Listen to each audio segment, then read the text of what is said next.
अस्सलाम वालेकुम दोस्तों, मेरा नाम है अली और मैं हमेशा की तरह मौजूद है दाऊद और आप देख रहे हैं इस वक्त क्रिकेट लवर अली शो। दोस्तों देखना तो बनता है। दोस्तों आप लोगों से बात करने जा रहे हैं, बात करेंगे जी आज आपके साथ बड़ी अपडेट जो आज आप लोग से शेयर करेंगे।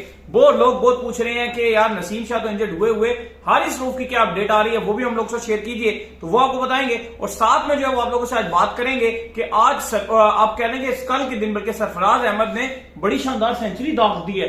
ऐसे मौके पर सरफराज अहमद ने सेंचुरी मारी है, ऐसे मौके पर सरफराज ने सेंचुरी मारी है जहां पर इस वक्त स्क्वाड की बात चल रही है, जहां पर इस वक्त वर्ल्ड कप के नाम फाइनलाइज हो रहे हैं, जहां पे इस वक्त सिलेक्शन कमेटी बैठी हुई है, जहां पे इस वक्त इंतजामुल हक के मुद्दे चल रहे हैं। बड़े ही क्रूशल टाइम के ऊपर सरफराज अहमद ने जो सेंचुरी दाग दी है, तो क्या वो टीम में as a backup wicket keeper आ सकते हैं, इस पर भी बात करेंगे। तो अगर आप हमारे चैनल पर पहली बार है, चैनल को सब्सक्राइब करें, साथ ही बेल आइकन बजाना ना भूलिएगा। बात का खास करते हैं नंबर 1 खबर के साथ जो हमारे पास आ रही है। तो इस वक्त जो नंबर 1 खबर आ रही है दोस्तों वो हमारे पास यही आ रही है। तो इस वक्त जो नंबर 1 खबर आ रही है हमारे पास वो यही आ रही है, सरफराज अहमद को लेकर जो वो अपडेट आ रही है कि जिस तरह आज सरफराज अहमद ने दाऊद साहब खेला है और जिस तरह उन्होंने जो सेंचुरी मारी है, क्योंकि एक तरफ जो कदम ट्रॉफी भी जारी है तो उस तरफ जो है मुझे लगता है कि आपके चीफ सिलेक्टर का कोई ध्यान शान नहीं है। इस वक्त जो आपके चीफ सिलेक्टर का ध्यान है वो सिर्फ इस टाइम जो है उस पर लगा हुआ है कि खिलाड़ियों को जो है वो लीग्स के कॉन्ट्रैक्ट देने का जो आप कह लें कि मेरे हाथ में दिया जाए, मेरे कॉन्ट्रैक्ट को यूं बढ़ा दिया जाए। अब तो सुनने में आ रहा है कि ये जो आपके ये चेयरमैन साहब हैं, ये तो 3 साल का कॉन्ट्रैक्ट करके फंस भी चुके हैं इंतजामुल हक के साथ। 3 साल के कॉन्ट्रैक्ट भी इंतजामुल हक ने साइन करा लिए हैं। तो ये टाइम होता है कि जब आपको अपनी डोमेस्टिक पर भी नजर दौड़ानी होती है। जब भी देखो एक चीज होती है कि जब भी आपके पास किसी चीज की कमी हो जाती है तो ये डोमेस्टिक स्ट्रक्चर इसलिए बना होता है कि आपको इसके अंदर जाना होता है, यहां से खिलाड़ियों को पिक करने पर करके इंटरनेशनल टीम के अंदर जो लाना होता है। तो दाऊद साहब ये चल क्या रहा है? देखिए, जो पहले सरफराज की बाद में बात करते हैं, पहले जो आपने एक मुद्दा उठाया ना उसकी क्लियरिफिकेशन भी और आगे उसको बात को बढ़ा दूं। जो आप कह रहे हैं इंतजामुल हक के साथ पीसीबी का 3 साल का कॉन्ट्रैक्ट है जिसमें माहाना 25 लाख है। अभी इंतजाम ने आपको पता है कि बोला है कि एनओसी जो लीग्स खेलने की इजाजत है वो मैं खुद दूंगा। और आपको पता है कि अगर जका अशरफ इनको हटाते हैं कॉन्ट्रैक्ट में तो उनको 3 साल की तनख्वाह उनको पहले देनी पड़ेगी। 3 साल की तनख्वाह कितनी बनेगी पर महीने? अगर आप देखें हिसाब लगा लें तो ये कितना बन जाएगा? 4 महीने में 1 करोड़, यानी कि 3 महीने में 1 साल में 3 करोड़। तो अगर आप देख लें तो तकरीबन ये बन जाएगा 9 करोड़ रुपया इंतजाम का। अगर आज कॉन्ट्रैक्ट खत्म करते हैं तो उनको 9 करोड़ इंतजाम को देना पड़ जाएगा। और आपको पता है कि इंतजाम उल हक और जो आपको पिछले शो में भी हम बात करते हैं, कल वाले शो में भी, कि जो एजेंट है वो सेम एजेंट है जो खिलाड़ियों के एजेंट है ज्यादातर। तो जाहिर है जो एजेंट है वो इंतजाम का भी एजेंट है, वो इंतजाम को प्रेशराइज करेगा कि भाई तू इस खिलाड़ी को सिलेक्ट कर, इसको ना कर। तो अब ये कहानी भी बन रही है कि वो एजेंट जो लगे हुए हैं, इसलिए उस एजेंट ने इंतजाम को बड़ी प्रेशर डाला कि भाई तू ये पावर अपने हाथ में ले, लीगों वाली पावर। तो ये कहानी चल रही है। इस टाइम बेड़ा गर्क हुआ है पाकिस्तान क्रिकेट का। जका अशरफ भी सोए हुए हैं। सबको दाऊद साहब सॉरी टू से सबको पैसों की पड़ी हुई है। अगर आप इसमें आपके खिलाड़ियों को भी कहें उनको भी पैसों की पड़ी हुई है।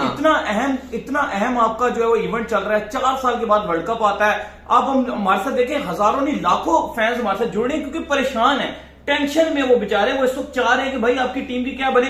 सिलेक्टर को पड़ी हुई है कि उसका कॉन्ट्रैक्ट पूरा हो, उसकी सैलरी बढ़े, उसको जो है ये लीगों का कॉन्ट्रैक्ट हाथ में मिले। खिलाड़ियों को पड़ी हुई है कि उनको हर चीज से पैसे मिले, आईसीसी इवेंट्स उनको अलग पैसे मिले, सैलरी कॉन्ट्रैक्ट के उनके पैसे बढ़े, यूट्यूब पे वीडियो जो और फेसबुक पे वीडियो चल के जो मोनेटाइज होती है, जो एड चलते हैं उसके पैसे मिले, जो फोटो सेशन होता है उसके पैसे मिले, जो एडवर्टाइजर पीसीबी को पे करता है उसके अंदर से उनको पैसे मिले।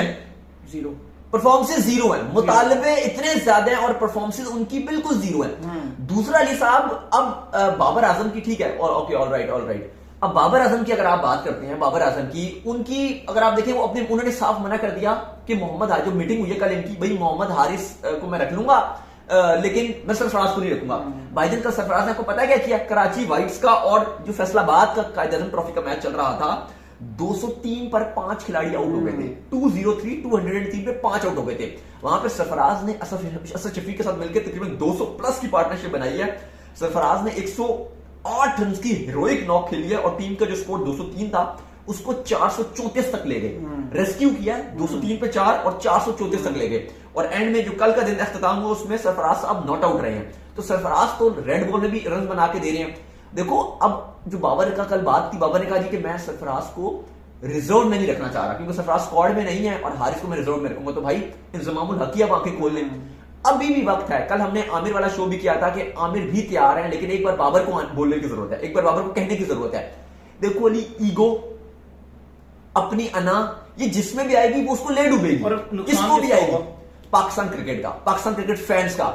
और मुझे लगता है कहीं ना कहीं अब बाबर को वक्त आ गया कि बोल्ड डिसीजन लें। अब सरफराज के ऊपर आती है कि जो सरफराज ने कल जो सेंचुरी मारी है 108 पे नॉट आउट थे, 8 फिर दिन का आगाज करेंगे, फिर रन बनाएंगे। बात यह है कि जो सरफराज की परफॉर्मेंसेज हैं ये तो बता रही हैं कि भाई आपने अगर रिजर्व में डालना है कि खुदा ने खासा अगर रिजवान अनफिट होते हैं तो आप सीधे सीधे सरफराज को टीम में डाल के 100 मार दिए भाई। टेम्परमेंट भी है, स्ट्रॉन्ग भी है, स्पिन को खेलते रहे हैं कराची वाइट्स की तरफ से फैसलाबाद के अगेंस्ट, स्पिनर को खेला है, रन बनाए हैं, स्वीप मारते रहे हैं, डबल लेते रहे हैं, सिंगल लेते हैं, सब कुछ तो किया है। तो ये नहीं हम कह रहे कि रिजवान को बाहर करो सरफराज को खेलो, मोहम्मद हारिस की हम बात नहीं करेंगे। खुदा ने खासा 10 मैच है, 9 मैच पहले राउंड में, सेमीफाइनल में जाते हो तो 10 है, अल्लाह करे फाइनल में जाओ तो 11।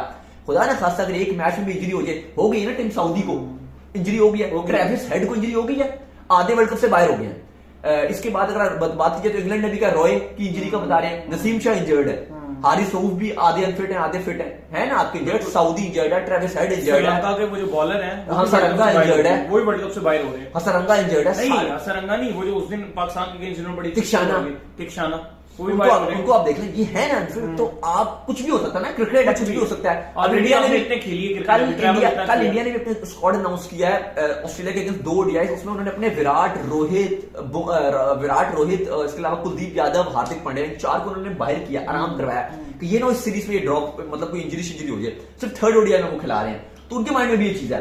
तो पाकिस्तान को भी ये माइंड में होना चाहिए कि अगर खुदा ने खासा रिजवान इंसान है ना, अगर एक चोट लग गई, कोई उंगली में लग गई, विकेट कीपर है, कुछ भी हो सकता है, तो आपके पास बैकअप सरफराज तैयार तो होना चाहिए। तो अगर वो रन भी बना रहा है, फॉर्म भी उसकी चल रही है, सेंचुरी भी मार दी और टीम को रेस्क्यू किया 203 पे 5, तो आप उसको जगह दे सकते हो। लेकिन भाई यहाँ पे अपनी चलती हैं, मर्जियां चलती हैं, कोई किसी का सोचते नहीं है। पीसीबी के चेयरमैन जका अशरफ साहब, अब आप मुझे बताओ, परसों फाइनल था यहाँ पे, ठीक है, इधर ही कोलंबो में ही था फाइनल। मुझे आप बताओ कि जयशाह थे, मैं भागता हुआ भी गया था जयशाह के पास, जब विक्रांत भी हमारे साथ खड़े थे, विक्रांत भागते हुए गए, जयशाह ने उनको झप्पी भी मारी विक्रांत को। मैंने कहा मैं भी सवाल करूं, लेकिन सिक्योरिटी बहुत थी और उस पर पहले मैं पहुंचता, क्योंकि विक्रांत हमें मुझे और अली को अपने माइक और वो स्टैंड देके गए थे विक्रांत के, जिम्मेदारी लगा के, हाँ जिम्मेदारी लगा के प्लीज इसकी बात करना, क्योंकि श्रीलंकन फैंस उनको बहुत ट्रोल कर रहे थे। एक इंडियन फैन का वो चोरी भी हो गया यहाँ से, हाँ, और विक्रांत को जो है वो इंडियन श्रीलंकन फैंस बहुत ट्रोल कर रहे थे, और उनको पता है, वो आपको पता है ड्रिंक श्रिंक कर लेते हैं जो श्रीलंकन फैंस, उसके बाद वो होश में नहीं थे, वो अपना स्पोर्ट्स का आज तक का शो कर रहे थे, करने नहीं दे रहे थे। तो उन्होंने कहा था अली दाऊद प्लीज आप मेरे माइक का जो है और वो जो स्टैंड उसकी आप हिफाजत करें, मैं 1 मिनट में आया बस।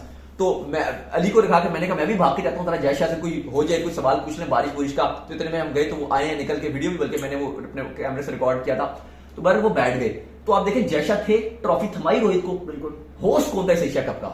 इस एशिया कप का होस्ट था पाकिस्तान। जका अशरफ गए भी थे ओपनिंग सेरेमनी में, जका अशरफ तो थे ही नहीं। एक और चीज आपको बताता हूँ, अफगानिस्तान तक का जो क्रिकेट बोर्ड का चेयरमैन था वो वहां पर मौजूद था और वो गिफ्टिंग कर रहा था, और आपका चेयरमैन यहाँ पर मौजूद नहीं था। हम होस्ट थे, वो हम मौजूद नहीं थे, श्रीलंका का मौजूद था, हमारा चेयरमैन अफगानिस्तान का वो मौजूद था, यहाँ पर जितने थे सबका मौजूद था, हम मौजूद नहीं थे। चेयरमैन हमारे चेयरमैन मौजूद थे, तो चेयरमैन ही प्रेजेंटर है ना, वो नहीं, वही बात कर रहा हूँ ना, मतलब हम थे, हमारी मौजूदगी थी, लेकिन उनकी मौजूदगी नहीं थी। ये आप देख लें, हम कैंडी गए हुए थे, हम कैंडी एला गए हुए थे, मतलब थोड़ा घूम मिले, 4 बजे से ट्रैवल, हमने सुबह 4 बजे की ट्रेन पकड़ी के फाइनल है, तो चलो हम भी पहुंच जाए। 4 बजे के बाद हमने 5 घंटे की फिर आपके लिए ट्रेन ली, फिर 3 घंटे की बस ली, 4 बजे कोलंबो पहुंचे, फिर कोलंबो पहुंचे हम। लेकिन आप देखें कि आपके चेयरमैन जका अशरफ साहब नहीं थे। ये आपके हालात हैं, अभी वो परेशान है, इंतजाम को लेकर परेशान है, सिलेक्शन उनको समझ नहीं आ रही, वाइस कप्तान किसको बनाना है उनके लिए सरदर्दी बनी है। एक तरफ से बाबर कह रहे हैं शादाब को ही रहने दो, एक तरफ से इंतजाम और मिसबा कह रहे हैं कि शाहीन की तरफ चले जाओ, शाहीन खुद कह रहे हैं मुझे बना दो। मतलब आप चीजें देखिए। खैर हारिस रऊफ के पर चलें। खैर जी, इसके बाद जो अपडेट आ रही है वो हारिस रऊफ को लेकर अपडेट आ रही है, और वो बड़ी ही गुड न्यूज आ रही है, और वो ये आ रही है कि वो ये बताया जा रहा है कि वो अपनी इंजरी से जो वो रिकवर कर रहे हैं, और मुकम्मल तौर पर जो वर्ल्ड कप से पहले वो जो रिकवर कर जाएंगे अपनी इंजरी से। बड़े पॉजिटिव साइन आना स्टार्ट हो गए, तो इंशाल्लाह वो मुकम्मल रिदम के साथ ना सिर्फ वर्ल्ड कप खेलेंगे, बल्कि जो आपके आने वाले वार्म अप मैचेस हैं वो भी खेलेंगे। दोस्तों देखिए, अपडेट बड़ी अच्छी हारिस रऊफ की वजह से, और कहा जा रहा है कि 1 हफ्ते की उनको मजीद उनका रिहैब चलेगा, 1 हफ्ता वो आराम करेंगे, और 1 हफ्ते के बाद वो मुकम्मल फिट हो जाएंगे, और उसके बाद आपको एक्शन में भी दिखाई देंगे, और वर्ल्ड कप से पहले वो मुकम्मल फिट हो जाएंगे। 2 हफ्ते का उनका तकरीबन 10 दिन का उनका रिहैब था, कुछ 3-4 दिन तो उनके ऑलरेडी गुजर गए हैं, तो 1 हफ्ते का उनका रिहैब और है। और आपके वार्म अप मैचेस 29 तारीख से होंगे। पहले आपको न्यूजीलैंड के साथ खेलना है 29 तारीख को, तो उसकी अच्छी हैदराबाद में आपने खेलने हैं दोनों वार्म अप मैचेस। तो अच्छी खबर यह है कि हारिस रऊफ जो है वो रिदम में आना शुरू हो जाएंगे। लेकिन मुझे फिर भी लगता है अली कि जो 2 वार्म अप मैचेस हैं उनमें आपको कोई लोड नहीं है, क्या हारिस रऊफ, क्योंकि हारिस ने बहुत प्रैक्टिस कर ली है भाई, प्रैक्टिस भी है, और वो एक फास्ट बॉलर है, और आपको पता है कि एक्सप्रेस बॉलर है, 150 की स्पीड से बॉल करते हैं। अगर उनकी पेस कम हुई तो वो फारे हैं। और आप वार्म अप में अपने जो बैकअप बॉलर लेके जा रहे हो ना, सबको चेक कर लो, हसन को लेके जा रहे हो, जमान को लेके जा रहे हो। इवन मैं चाहता हूँ तुम अगर विकेट कीपर के तौर पर अभी उसको रिजर्व में रखेंगे शायद हारिस को, उसको भी खिलाना अगर पॉसिबल है तो खिला लो।